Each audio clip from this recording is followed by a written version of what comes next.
7.5 million. अब क्या करूंगा, डेप्रिशिएट। मुझे बताएं व्हीकल है, व्हीकल के लिए डेप्रिसिएशन रेट क्या हो चुकी है? 15%। गुड, कितने परसेंट? अब मैं 7.5 मिलियन पर 15% लगाऊंगा। अमाउंट बोलिए। 1.125 मिलियन। 1.125 मिलियन। ये जाएगा डब्ल्यूडीपी कितनी आ रही है?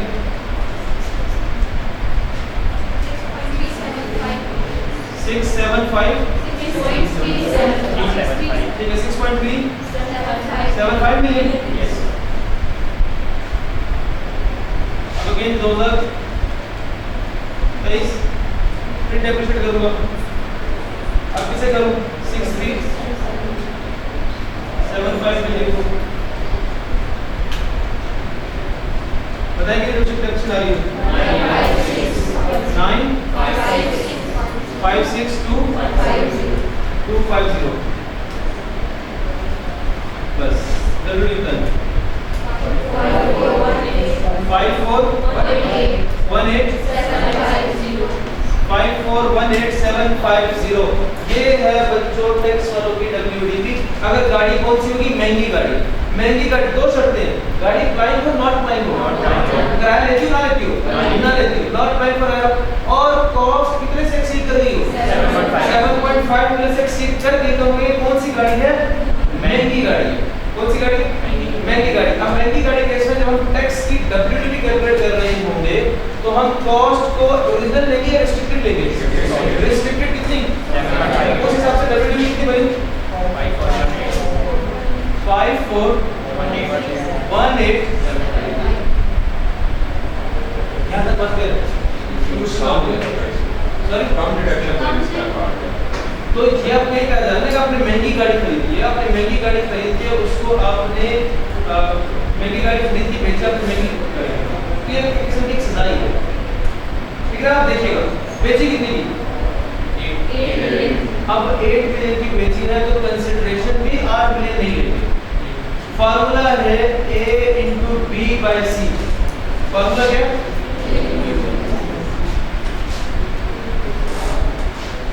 A into B over C। सुन ले, A का मतलब है एक्चुअल कंसिडरेशन, B का मतलब है बेंचमार्क वाले अमाउंट और C का मतलब है जो एक्चुअल कॉस्ट थी। कॉस्ट A का मतलब क्या है? Actual consideration. एक्चुअल कंसिडरेशन कितनी थी? 8 मिलियन। B का मतलब है B for बेंचमार्क कितना? 7.5। C का मतलब कॉस्ट, कॉस्ट कितनी थी? 7.8। अब बताएं कितनी क्वेश्चन आ रही है?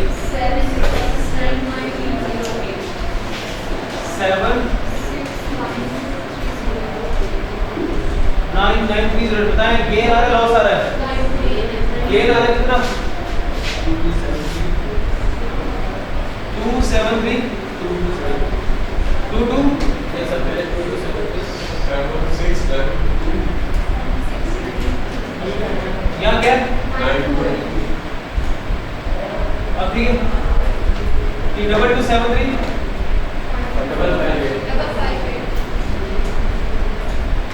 कंफर्म कीजिए कितने आ रहा है? इसके दोस्त की लोग पता क्यों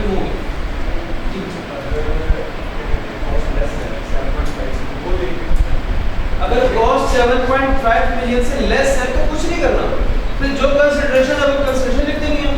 फिर 7.4 है लेट्स सपोज, कॉस्ट is 7.4 और 8 मिलियन का बेचा तो कंसीडर कितनी लिखूंगा? 8 million.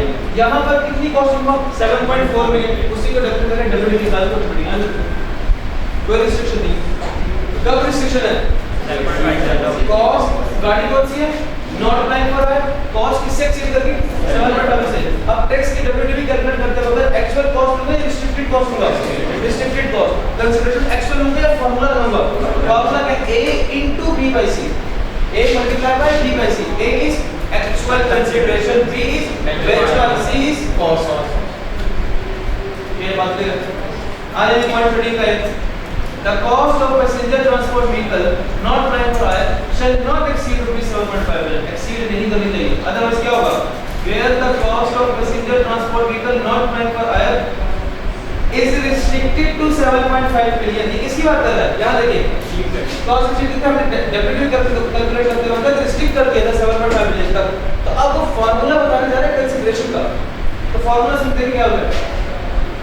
The consideration received on disposal should be calculated by A into B base, where A is amount received होगा क्या? Actual consideration. B is benchmark 7.5 million and C is cost 7.8 million. ये point याद रहेगा. मुश्किल है.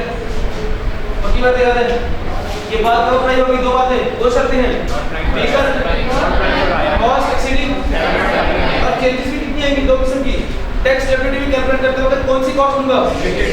Consideration calculate करते formula क्या होगा? A में से A is consideration, B is C is actual cost.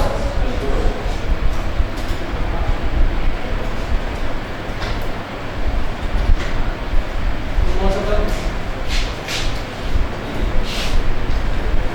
13 के चार वर्ड्स हैं A B C D, चारों अलग अलग है. लिख लो चारों अलग अलग. अब अगला कौन सा है? 13 का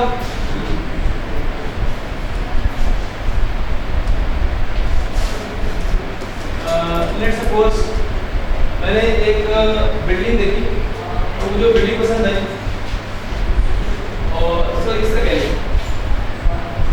मैंने एक जगह देखी और जगह पसंद आई. उस जगह पर फेंस लगे हुए थे, चार दीवारें. अब इतना फेंस वो जंगले की दीवारें नहीं, जंगले टाइप जो कंडे वाले लगे होते हैं, उस तरह की चार दीवारें एक प्लॉट में लगी. मैंने कहा मुझे खरीदना है. उन्होंने कहा ठीक है मैं आपको बेच देता हूँ. कितने का खरीदना है? कितनी कॉस्ट है? उसने कहा 80 मिलियन. 80 मिलियन कैसे?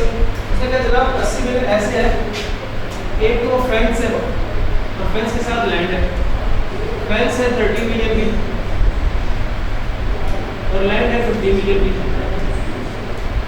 फेंस किसकी डेफिनेशन है? Yes, structural improvement. अब मैं 80 मिलियन डेफिनेट करूंगा. ठीक बात है? ठीक है, क्या करेंगे? 80 मिलियन का डेफिनेट करूंगा. नहीं क्यों? लैंड अब पढ़े 30 कभी पढ़े.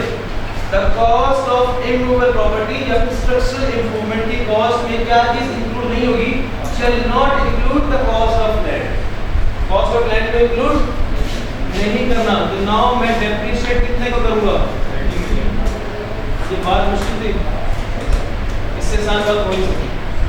चलिए भी क्लियर. दोनों अलग-अलग क्वेश्चन में दियो.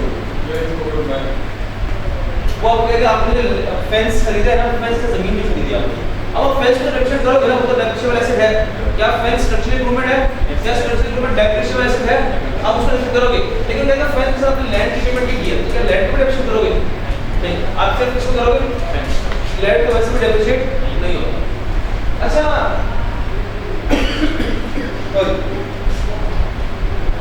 लेसर केस में माइंड में रखो.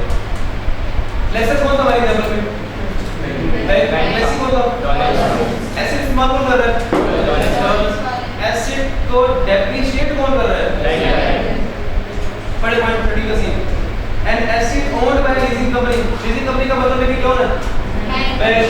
N asset owned by a bank leasing company and lease to another person. Another person कौन है? Dollar. Asset owned by a bank and leads to dollars is treated as used in lesser business. मतलब देखिए therefore lesser यानी कि bank to bill depreciate, therefore lesser यानी कि bank to bill depreciate.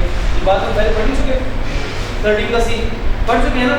अगर bank वालों ने लीज पे एसेट दिया है डॉलर्स वालों को, तो क्या कहेंगे कि ओनरशिप किसके पास है? बैंक वालों के पास. डेप्रिशिएट कौन करेगा? बैंक. मतलब लेसर में डेप्रिशिएट. ये बात है. तो ये बात क्लियर है. 13 का बी और सी दोनों आसान थे. 13 का डी.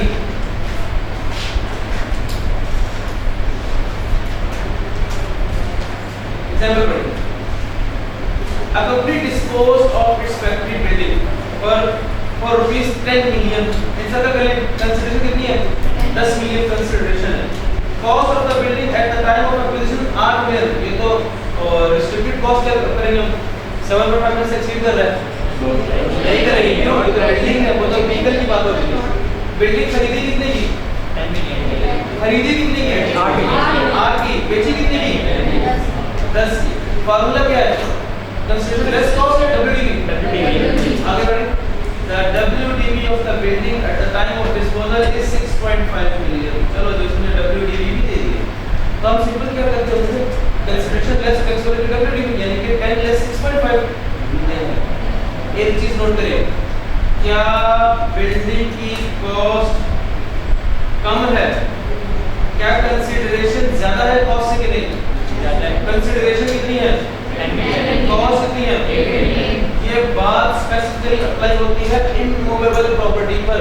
अगर कोई इमूवेबल प्रॉपर्टी की कंसीडरेशन ज्यादा हो जाए, कॉस्ट कम हो जाए, अगर किसी इमूवेबल प्रॉपर्टी की कंसीडरेशन ज्यादा हो जाए और कॉस्ट कम हो जाए, तो हम खुद से कैलकुलेट करेंगे टैक्स वालों की WDV। हम खुद से क्या कैलकुलेट करेंगे? टैक्स वालों की WDV। और टैक्स वाली WDV कैसे कैलकुलेट होगी? कॉस्ट में से डेबिट माइनस करते हैं। अब हम जब टैक्स वालों की WDV कैलकुलेट कर रहे होंगे, तो हम ओरिजिनल कॉस्ट नहीं लेंगे, बल्कि हम कंसीडरेशन को ही कॉस्ट मान लेंगे। इसमें क्या कर रहे थे? कॉस्ट को रिस्ट्रिक्ट कर रहे थे। अब इसमें क्या कर रहे हैं? कॉस्ट को एक्सपेंड कर रहे हैं। 6.5 मिलियन वाली कॉस्ट को एक्सपेंड करके कहां लेके जा रहे हैं? 10 मिलियन तक। ये एक्सपेंड कर रहे हैं। ये पॉइंट तक we can not plan for आयर। वो पॉइंट है बिल्डिंग। अच्छा, महंगी बिल्डिंग खरीदी या मतलब महंगी गाड़ी खरीदी? महंगी गाड़ी खरीदी, ये क्या है? महंगी बिल्डिंग बेची। लिखिए इसका मतलब बी का करके महंगी बिल्डिंग बेची। 13 का एक क्या था? महंगी गाड़ी खरीदी।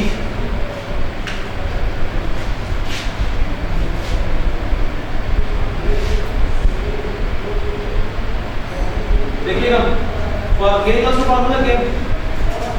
कंसीडरेशन लेस टैक्स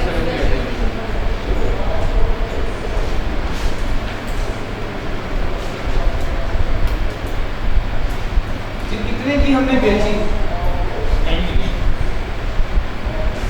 अब टैक्स वालों की WDV कैलकुलेट कैसे करते हैं? Cost less accumulated depreciation. क्या WDV का फार्मूला है कि नहीं? कॉस्ट लेस, अब कॉस्ट कितनी होगा? ओरिजिनल या एक्सपेंड कर दूं? यानी कि लिखा तो कॉस्ट है, लेकिन नजर क्या आ रहा है? अमाउंट किसकी लिखी हुई है? इनविजिबल है। कॉस्ट नहीं। अब जब मैं अब मुझे बताएं एक्यूमुलेटेड डेप्रिसिएशन कैलकुलेट करते वक्त अब मुझे क्या ओरिजिनल कॉस्ट पता है? क्या मुझे ओरिजिनल WDV भी पता है? कितनी है ओरिजिनल कॉस्ट? 8 मिलियन। और कितनी है WDV एट टाइम डिस्पोजल? 6.5। क्या यहां से एक्यूमुलेटेड डेप्रिसिएशन आनी चाहिए? आप समझना बात को। एक्यूमुलेटेड डेप्रिसिएशन कैलकुलेट करते वक्त अब मैं ओरिजिनल कॉस्ट लूंगा। समझे बात? अगर बिल्डिंग को महंगा बेचा तो कंसीडरेशन लेस टैक्स वाली की WDV। टैक्स वाली की WDV कैसे आती है? Cost minus accumulated. यहां पर कॉस्ट कौन सी लूंगा? कंसीडरेशन वाली। लेकिन एक्यूमुलेटेड का फार्मूला भी क्या है? Cost minus WDV। Cost minus WDV। सोचे ना एक्यूमुलेटेड का फार्मूला है कि नहीं है? Cost minus WDV। अब एक्यूमुलेटेड टैक्स कैलकुलेट करते वक्त कॉस्ट कंसीडरेशन वाली की ओरिजिनल कितनी थी? 8 मिलियन। और WDV कितनी थी? 6.5 मिलियन। ये पूरा पॉइंट, ये भी 2-3 नंबर का सेपरेट पॉइंट। अब बताएं आंसर कितना आ रहा है? 1.5। टैक्स वाले की WDV कितनी आ रही है?